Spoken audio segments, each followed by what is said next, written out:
Já comigo e a partir de agora o meu entrevistado, o senador Alessandro Vieira. Jornal da Fã. Entrevista. Senador Alessandro Vieira, muito bom dia, obrigado por ter aceito o nosso convite. Bom dia, é um prazer estar falando com vocês. Senador, vamos falar um pouco sobre essa questão desse projeto de lei que está repercutindo bastante aí, que agora virou lei, né, em todo o Brasil. Qual é a sua opinião, enquanto membro do Congresso, com relação a esta sanção da lei que proíbe o uso de celular nas escolas? Eu fui o relator desse projeto no Senado, Narciso. É um projeto consistente, ele vai ajudar o ambiente escolar. As localidades que já têm esse tipo de legislação funcionando, e o exemplo que eu tenho usado sempre é da cidade do Rio de Janeiro, que é a maior rede municipal de educação pública da América Latina, e há um ano eles já têm essa regra funcionando. Os resultados melhoram muito, a concentração do aluno melhora, o ambiente escolar melhora, porque não só ele vai prestar mais atenção na sala de aula, mas também ele vai interagir mais com os colegas, vai socializar. Os países onde a educação funciona bem já têm essa realidade. E é muito importante lembrar que você não está vedando o uso da tecnologia para a educação. Nem está proibindo o aluno, numa situação de necessidade, de ter contato com sua família. Quem está criando uma regra geral para fortalecer a autonomia dos professores, da direção da escola, para garantir o foco do aluno no aprendizado. Senador, ainda com relação a essa perspectiva do Congresso Nacional e desse cenário que nós estamos enxergando no Brasil, como é que o senhor tem acompanhado um pouco essas discussões relacionadas à economia brasileira? O que é que você sente dentro do Congresso? Ou em qual das perspectivas o senador está? Daqueles que acham que nós estamos indo aos frangalhos, que estamos diante de uma crise, ou as medidas que têm sido tomadas pelo governo federal têm sido importantes e nós estamos em um bom caminho de desenvolvimento? Você tem a economia real num momento positivo, mas você tem uma expectativa muito negativa do mercado financeiro. Existe um descasamento entre o que a gente tem hoje na vida real e quem anda pelo estado de Sergipe, por exemplo, vai estar vendo o comércio funcionando com intensidade, pequenas reformas, pequenas obras que são normalmente o maior sintoma de que a economia está funcionando, o desemprego caindo. Mas esse é um governo que não tem credibilidade sob o ponto de vista fiscal, ou seja, é um governo que é entendido como gastador, excessivamente gastador, o governo federal. Isso gera repercussões, porque a dívida pública fica mais cara, a taxa de juros sobe, e isso em algum momento, e a gente está perto desse momento, vai começar a contaminar o próprio funcionamento da economia. O que a gente espera, e o Congresso deve tentar ajudar, é que a gente tenha mais etapas de ajuste fiscal, etapas que ataquem o andar de cima, que são principalmente os incentivos fiscais, a chamada despesa tributária, que é mais ou menos R$500 bilhão por ano, e que precisa ser revista, toda ela revista, para que ele possa cortar aquilo que não funciona, aquilo que não gera emprego, aquilo que não gera desenvolvimento, e concentrar os recursos naquilo que o Estado deve ter como prioridade, como saúde, educação, segurança. Mas, para mim, fundamentalmente, é um problema de credibilidade. O governo Lula não tem credibilidade junto ao mercado, e isso vai gerando uma série de desgastes, uma série de pressões por aumentos de juros, e nós estamos chegando já perto daquilo que eu imagino ser o limite máximo do que a economia consiga suportar. Na prática, o senador, o senhor entende que é um descrédito por medidas governamentais ou por uma rixa histórica, digamos assim? Você tem um componente ideológico muito claro, né? Você tem uma divergência dos principais operadores de mercado com a atual política, a atual liderança política do país. Né?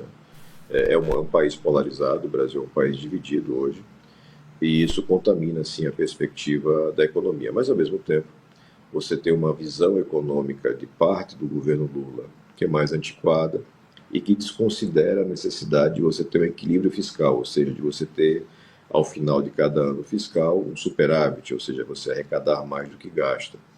Existe uma parte do governo que entende que não, é preciso investir em desenvolvimento para fazer a economia rodar. Essa é uma visão que está, de certa forma, ultrapassada. Hoje, onde funciona bem a economia, inclusive no Brasil, você tem que ter um equilíbrio, as contas em dia, você fazendo com que os investimentos estejam dentro daquilo que o Estado consegue suportar. E aí, você não só no curto prazo, mas principalmente no médio e longo prazo, você vai colhendo melhores resultados, porque sua dívida vai ficando melhor. Aí tem aqui o exemplo de Sergipe, Narciso, muito claramente. Colaborei para que o governo Fábio conseguisse fazer uma reestruturação de dívida, ou seja, o Estado de Sergipe era um mau pagador, o Estado de Sergipe não tinha equilíbrio fiscal. O Estado de Sergipe passou a ter esse equilíbrio fiscal mais recentemente e conseguiu revisar a sua dívida. A economia anual é na casa de 100 milhões de reais, é muito dinheiro. O mesmo acontece com o governo federal. Quando o governo federal conseguir melhorar o seu perfil de devedor, ele vai passar a gastar menos com a dívida e vai sobrar dinheiro para fazer os tantos investimentos que nós precisamos no Brasil. Senador, nós já estamos aí no seu penúltimo ano de mandato. Qual o balanço que o senhor faz aqui? Vivenciou ao longo desses anos muitas polêmicas, desde a proposição da CPI da toga, as críticas do bolsonarismo, a sua conduta aí no cenário nacional, as pressões da esquerda e as movimentações na política mesmo, com as mudanças de partido. Qual o saldo que o senhor acha que fica desses 6 primeiros anos? Acho que é um saldo bastante positivo, Narciso, no sentido de entrega de serviços para os sergipanos e para os brasileiros. É muito natural que quem tem uma postura independente incomode os apaixonados. Isso faz parte da dinâmica, eu já estou acostumado com isso. Eu tento sempre pautar meu trabalho naquilo que faz mais sentido, do seu ponto de vista da Constituição, quando eu estou falando de leis, e do seu ponto de vista de atendimento do interesse dos sergipanos, quando eu estou falando de emendas, de projetos de desenvolvimento econômico. E a gente tem alcançado bons resultados. Está chegando perto de 600 milhões de reais em emendas entregues aos sergipanos.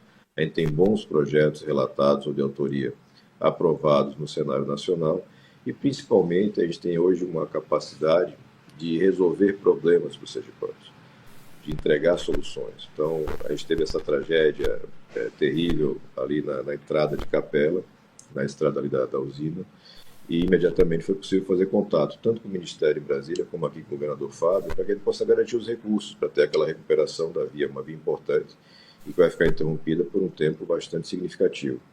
Então, esse é o formato de trabalho que eu escolhi, que eu acho que é o que faz mais sentido. Tem gente que prefere ficar discutindo bobagem na internet, eu respeito, cada um tem seu perfil, mas o meu é de trabalho sério, de respeito e sempre de muita transparência. As pessoas sabem exatamente o que esperar do meu trabalho. Trabalho honesto, de respeito, 75 municípios atendidos, não interessa se tem compromisso político, se não tem compromisso político, o importante para mim é que o serviço chegue e a população seja respeitada. E acho que ele vem avançando bastante nesse sentido, é um trabalho que me deixa satisfeito até o momento, claro. Tem sempre muita coisa a melhorar, mas a gente vai estar trabalhando para isso. Com relação à eleição da mesa diretora do Senado, como é que a Alessandro vai se posicionar? Você vai ter uma candidatura única, na realidade. Você vai ter o Davi Alcolumbre como único candidato. Não aconteceu nenhuma outra construção alternativa. As minhas restrições ao Davi são públicas de muito tempo, mas ele conseguiu viabilizar a candidatura e outros não tiveram essa possibilidade. Ele já tem um apoio formal da maior parte dos partidos. E eu imagino que tanto na Câmara dos Deputados como no Senado serão eleições apenas de homologação. Com relação à visita de ontem à prefeita Emília Correia, o senador superando aí divergências recentes que são advindas aí desde as eleições ali do ano 2000, com aquela escolha de Daniel Garcia e não de Emília Correia, depois as eleições de 2024 e as declarações da então candidata, hoje prefeita. Como é que foi um pouco isso e qual foi o objetivo claro e direto desta reunião de ontem, senador? É sempre essa linha, Narciso, de garantir o melhor serviço para a população.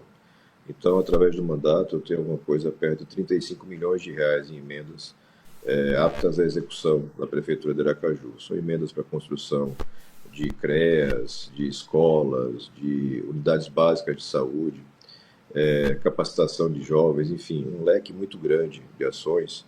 E eu conheço essa realidade de transição de governos. Eu acompanho a transição com a chegada de Bolsonaro, depois a transição com a chegada de Lula, e tem um prejuízo grande aí de tempo para que as equipes entendam o que está acontecendo, localizem as coisas.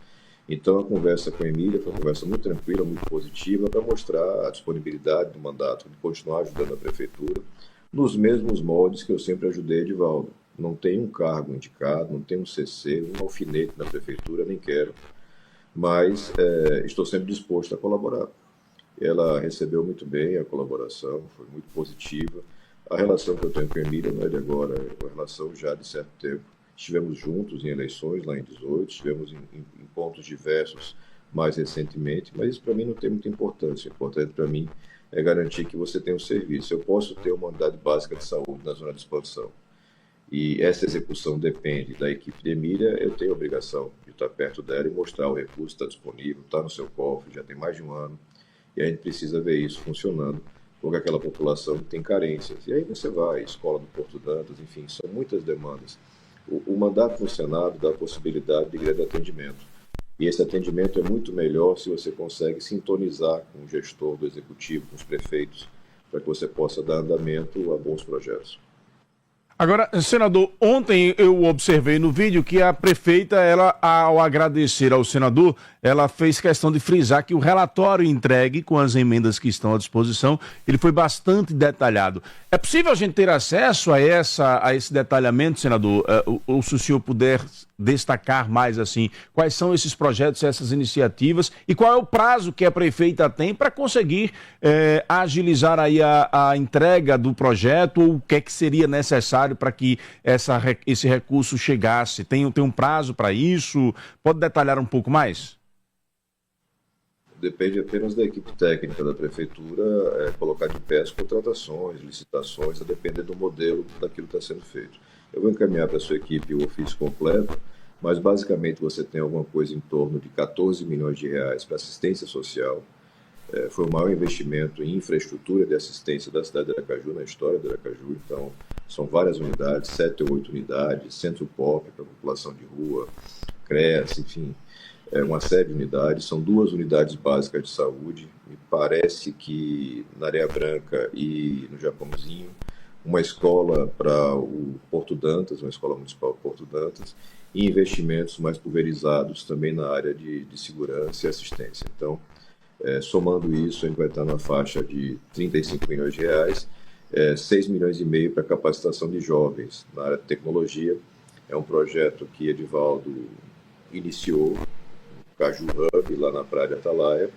Emília tem um projeto parecido que estava no seu plano de governo, a gente conversou já por 2 oportunidades sobre isso, para que ela aproveite o que está em andamento, o recurso já está disponibilizado para tocar isso, e tanto faz o nome que ela vai usar e a marca política que ela escolha, isso aí é um direito que ela tem. Emília conquistou nas urnas o direito e a responsabilidade de governar os aracajuanos, então ela faz politicamente como ela bem entender.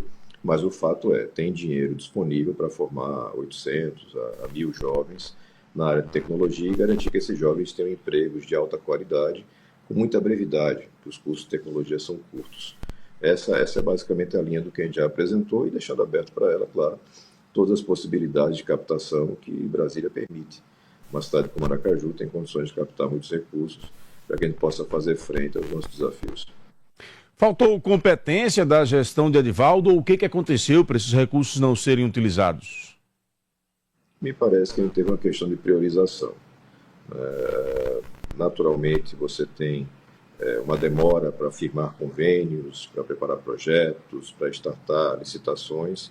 Eu acho que as coisas estão funcionando dentro de um certo prazo e eu espero que dentro desse primeiro semestre a Emília já consiga concretizar algumas dessas ações, porque são ações importantes para segmentos da população de Aracaju que hoje não são bem atendidos. Aracaju se desenvolveu muito, mas de uma forma desigual.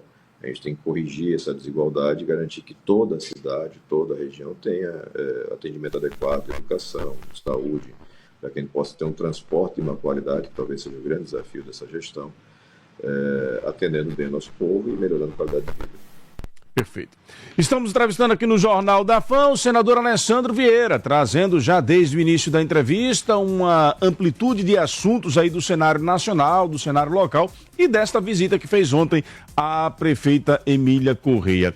Senador, 2026, dizem que ele já chegou, né? Nós mal comemoramos o Réveillon de 2025, dizem que 26 já chegou. Como é que o senhor pretende trabalhar esses próximos 2 anos? Mantém firme a determinação de disputar a reeleição para o Senado? Sim, a candidatura, a pré-candidatura será para a reeleição ao Senado. Acho que é o espaço mais adequado para que eu possa continuar colaborando com o Sergipe e com o Brasil. E vamos continuar também o trabalho de reestruturação do MDB. O MDB é um partido importante, tem capacidade financeira, tem estrutura para isso. A gente vem remodelando o partido dentro do Estado. A gente tem convicção de ter as chapas muito competitivas para a Assembleia Legislativa e para a Câmara dos Deputados, além da campanha para a reeleição do Senado e o apoio para a reeleição do governador Fábio Mitidieri. Internamente, como é que estão os diálogos do papel que Daniele Garcia exercerá em 26? Já há uma definição de que cargo ela disputará? Essa definição sempre parte da própria Daniele. O meu jeito de trabalhar na política é sempre muito aberto. Cada um define qual é o seu objetivo e a gente colabora nas estratégias para que esse objetivo seja atingido. Hoje, até onde eu sei, o projeto de Daniele é sim a candidatura a deputada federal. Ela tem densidade eleitoral para isso, tem trabalho para isso. A Secretaria de Políticas para as Mulheres vai ter grandes entregas agora nesses próximos 2 anos.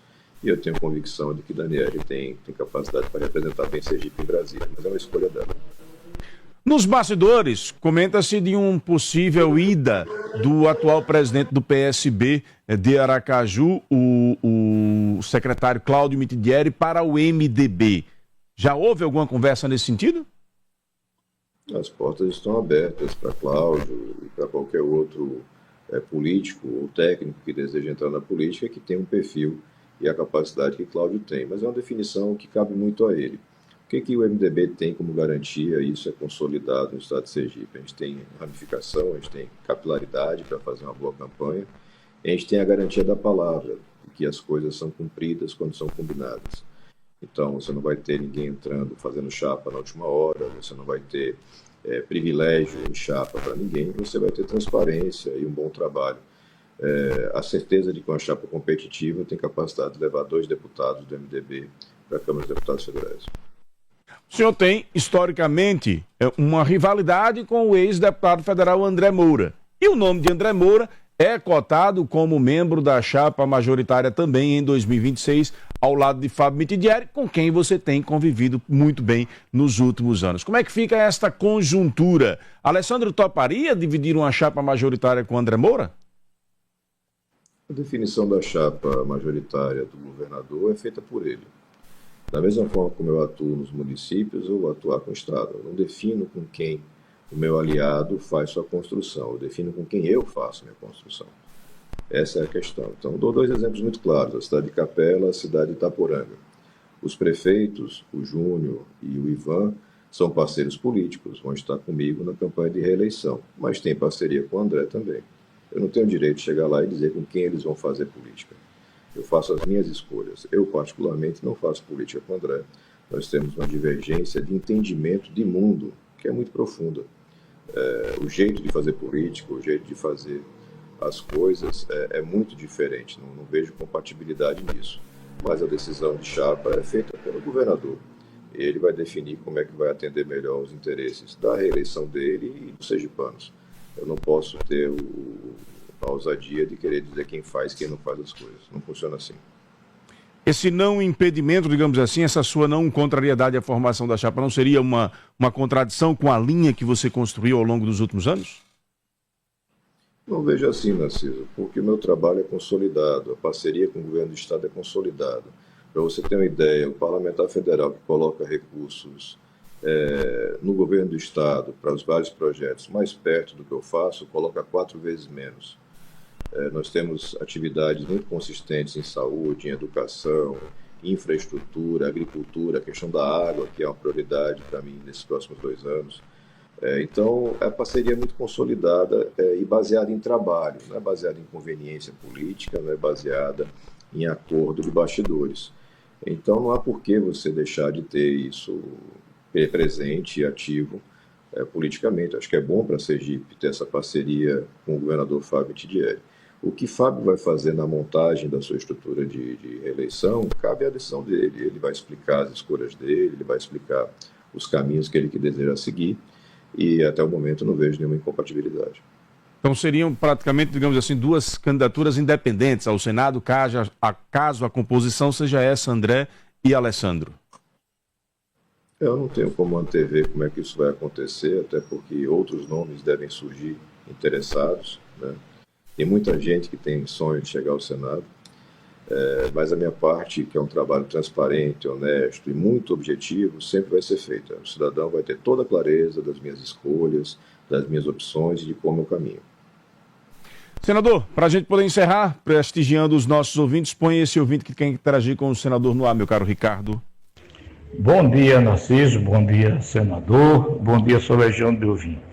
A começar, quero perguntar ao senador se essas emendas exorbitantes que foram apresentadas, 54 bilhões em emendas secretas, que a briga da Câmara, de Lira com Dino, que Dino quer que ele diga quem é que vai pegar o dinheiro, ele não quer dizer quem vai pegar. E aí a gente fica sem saber qual é o destino do dinheiro e qual é o bolso que vai cair. Então eu quero saber o seguinte, se essas emendas não impactam no aumento da dívida, visto que há 2 anos atrás, a emenda não chegou, se não me engano, parece que foi 4 bilhões, há 2 anos, 3 anos atrás. 4 bilhões, e hoje são 54 bilhões.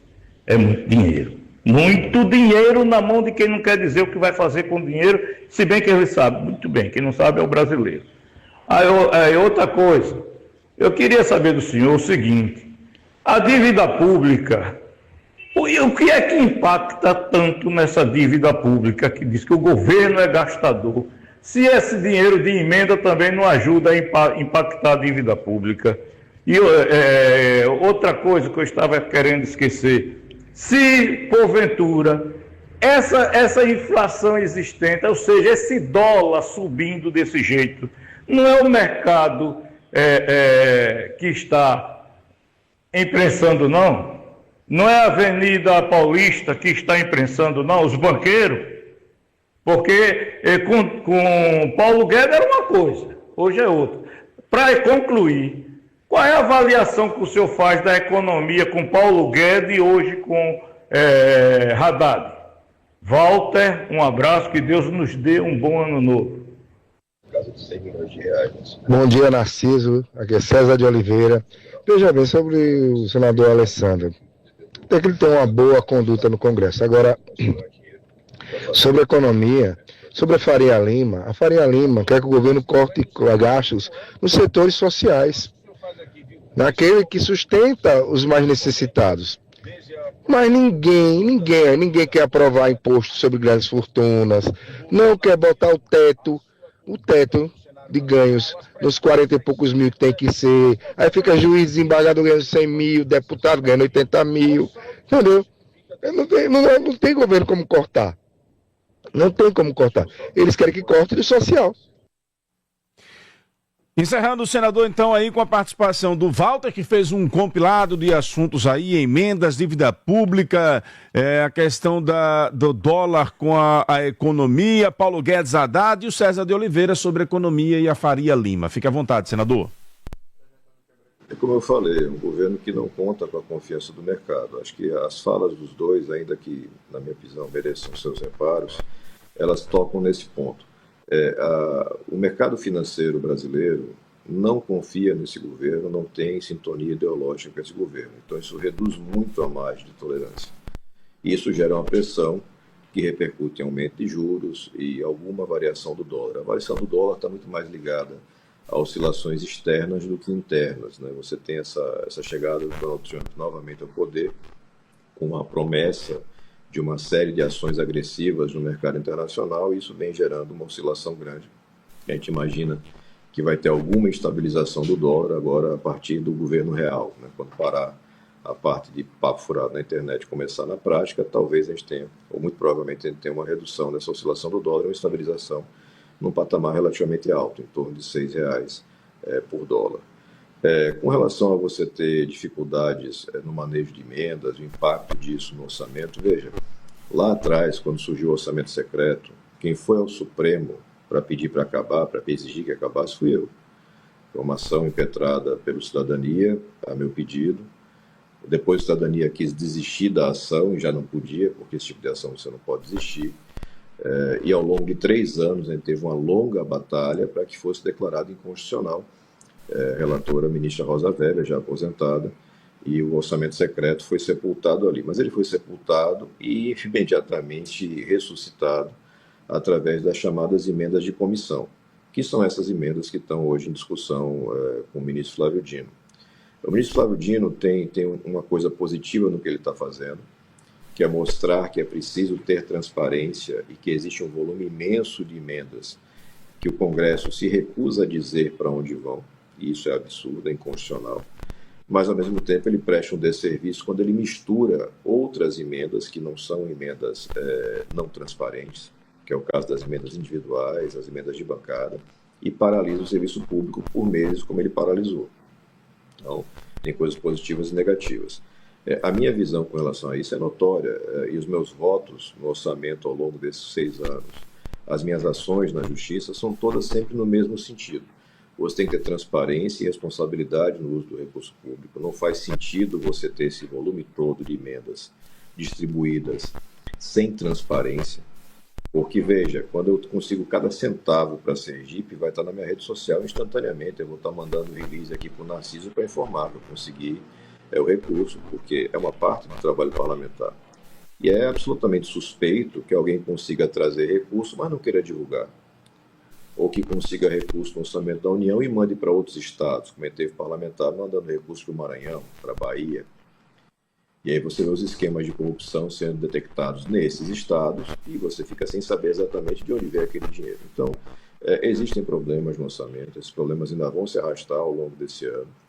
A eleição de Hugo Mota e Davi Alcolumbre não aponta para uma solução, porque, pelo contrário, são parlamentares adeptos desse mecanismo de orçamento secreto, mas eu imagino que ao longo do ano nós vamos ter novas decisões do Supremo, novas modificações, e isso vai gerar uma correção de rumos. Do jeito que está, não tem condições. Mas isso não tem nada a ver com dívida pública. Dívida pública é uma outra coisa, né? Dívida pública diz respeito às várias despesas que o Estado tem e que vai precisar enfrentar.